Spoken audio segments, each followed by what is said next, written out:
آدم علیہ السلام سے لے کر حضرت محمد صلی اللہ علیہ وسلم تک جنات پر حکومت صرف ایک شخصیت نے کی ہے۔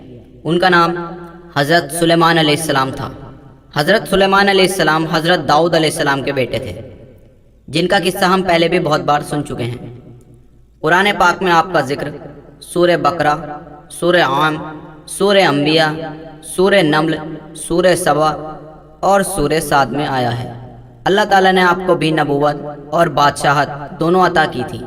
انسانوں کے علاوہ جن، ہوا اور جانور بھی آپ کے تابع کر دیے تھے۔ آپ ان سب کی بولیاں بھی سمجھتے تھے اور بولتے بھی تھے۔ آپ کے زمانے میں بنی اسرائیل کو بہت بڑائی حاصل ہوئی جو اس سے پہلے کبھی نہ ہوئی تھی۔ حضرت سلیمان علیہ السلام باوجود اتنی طاقت اور سلطنت کے اللہ کی یاد میں مشغول رہتے تھے۔ ان کو دنیا کی بڑی سے بڑی چیز بھی اللہ کی یاد سے غافل نہیں کر سکتی تھی۔ ایک دفعہ کا ذکر ہے کہ آپ اعلیٰ درجے کے گھوڑے کو دیکھ رہے تھے۔ ان کے دیکھتے دیکھتے عصر کی نماز کو دیر ہو گئی۔ آپ نے ان کو پھر بلایا اور ان کی پنڈلیاں اور گردنیں کاٹ ڈالی تاکہ جن کی محبت نے اللہ کی یاد میں غافل کر دیا اس کو ختم کر دیا جائے۔ ایک دفعہ کا ذکر ہے آپ اپنی فوجوں کے ساتھ تشریف لے جا رہے تھے۔ چلتے چلتے چونٹیوں کی وادی میں پہنچے۔ ایک چونٹی نے کہا اپنے اپنے گھروں میں گھس جاؤ، ایسا نہ ہو کہ سلیمان اور اس کے لشکر تمہیں تباہ کر دیں اور انہیں اس کی خبر بھی نہ ہو۔ آپ چونٹوں کی بات سن کر مسکرائے اور کہا کہ اے اللہ، مجھے توفیق دے کہ میں تیری نعمتوں کا شکر ادا کروں جو تو نے مجھے اور میرے ماں باپ کو دی ہیں، اور ایسے نیک کام کروں جن سے تو خوش ہو، اور اپنی مہربانی سے میرے مرنے کے بعد مجھے اپنے نیک بندوں میں داخل کر۔ ایک دفعہ کا ذکر ہے کہ آپ نے پرندوں کی حاضری لی تو ان میں سے ہدہد نظر نہیں آیا۔ آپ نے فرمایا کہ اس کی غیر حاضری پر ہم اس کو سخت سزا دیں گے یا ذبح کر دیں گے، ورنہ اس غیر حاضری کی وجہ بیان کریں۔ تھوڑی دیر بعد ہدہد آیا۔ اس نے عرض کیا کہ سبا کے شہر سے بالکل صحیح خبر لے کر آیا ہوں۔ میں نے ایک عورت دیکھی ہے جو وہاں حکومت کرتی ہے۔ اس کے پاس ہر طرح کا سامان ہے۔ اس کا بہت بڑا تخت ہے۔ مالکہ اور اس کی قوم کے لوگ سورج کو سجدہ کرتے ہیں اور شیطان نے ان کو سیدھے راستے سے روک رکھا ہے۔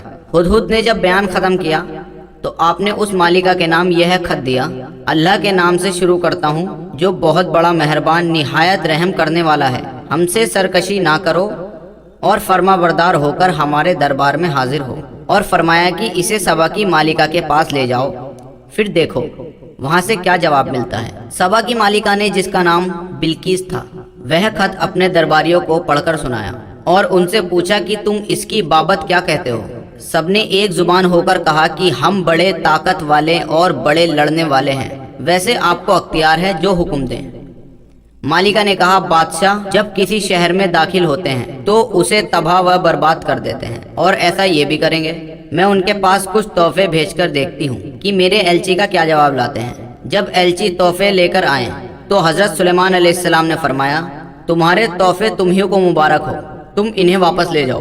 جب ایلچی نے واپس جا کر بلقیس سے حضرت سلیمان علیہ السلام کی باتیں کہیں تو وہ دربار میں حاضر ہونے کی تیاری کرنے لگی۔ ایلچی کے واپس جانے کے بعد حضرت سلیمان علیہ السلام نے دربار والوں کو حکم دیا کہ مالکہ کے تخت کو ہمارے پاس حاضر کون کرے گا؟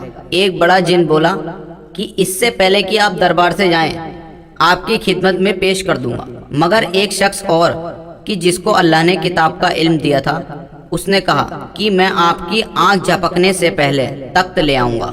چنانچہ وہی ہوا، آپ کی خدمت میں تخت پیش کیا گیا۔ تخت کی صورت بدل کر چھپا دیا گیا اور بلقیس آ گئی تو اس سے پوچھا کہ تمہارا تخت بھی ایسا ہی ہے؟ بلقیس نے جواب دیا کہ یہ تو بالکل ویسا ہی ہے، اور ہم تو پہلے سے ہی آپ کی شان و شوکت، قوت و طاقت کو جانتے تھے اور آپ کو مان گئے تھے۔ جس چیز کو یہ اللہ کے سوا پوجتی تھی اس نے اس کو اب تک سلیمان علیہ السلام کے پاس آنے سے روک رکھا تھا۔ پھر بلقیس سے محل میں جانے کو کہا گیا۔ جب اس نے حضرت سلیمان علیہ السلام کا محل دیکھا جو شیشے کا بنا ہوا تھا اور معلوم ہوتا تھا کہ پانی سے بھرا ہوا ہے، بلقیس نے اس میں سے گزرنے کے لیے اپنے پائچے اوپر اٹھا لیے اور اپنی دونوں پنڈلیاں کھول دیں۔ حضرت سلیمان علیہ السلام نے دیکھا تو فرمایا یہ محل ہے، اس میں شیشے جڑے ہوئے ہیں۔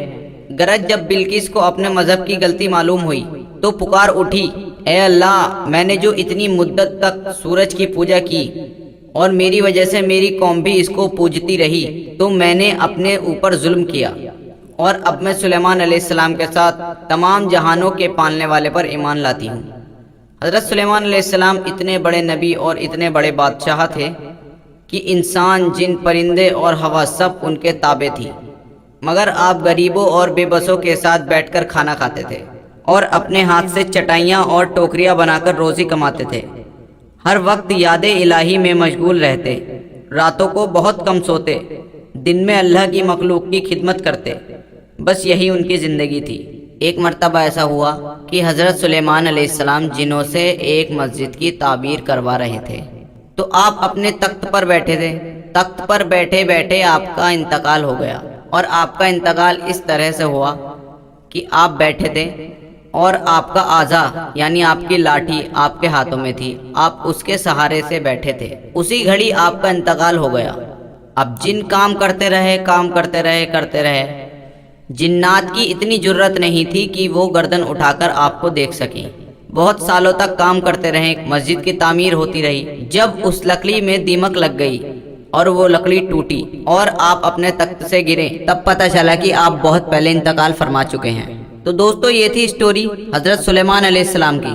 دوستو، ویڈیو اچھی لگی ہو تو ویڈیو کو لائک کریں، اور اسلام کی ہسٹری جاننے کے لیے اسلامک ٹاک کو سبسکرائب کریں۔ ملتے ہیں انشاءاللہ اگلی ویڈیو میں، تب تک کے لیے اللہ حافظ۔